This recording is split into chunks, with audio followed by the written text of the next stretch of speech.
Les premiers coups de sécateur ont été donnés jeudi dernier, mais les choses sérieuses démarrent cette semaine, pas vraiment sous les meilleurs auspices. L'appellation Montbazillac se vendange uniquement à la main et on ne se bouscule pas sur les domaines. Kevin s'est installé il y a 5 ans sur 44 hectares, dont 30 en vin liquoreux. Nous, tous les ans, on cherche une vingtaine de personnes ici sur la propriété.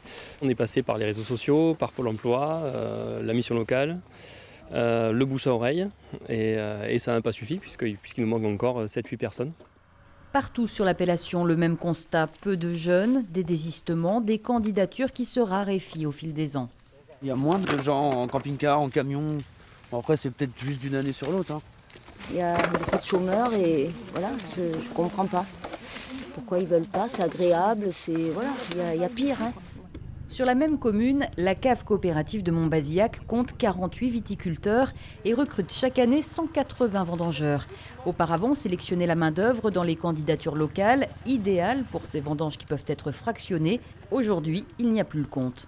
Ça peut arriver qu'il y ait des périodes de pause pendant les vendanges, donc non adaptées à des équipes de vendangeurs qui peuvent venir de loin. Voilà, donc nous, il faut qu'on soit patient, les vendangeurs aussi un petit peu, et ça peut s'étaler des fois sur 8 semaines les vendanges. Oui. Au château Malfoura, Kevin envisage de changer de système l'an prochain pour ne plus être sur le fil du rasoir. On a besoin de récolter, on a travaillé toute l'année pour ça, nos salariés ont travaillé toute l'année pour ça.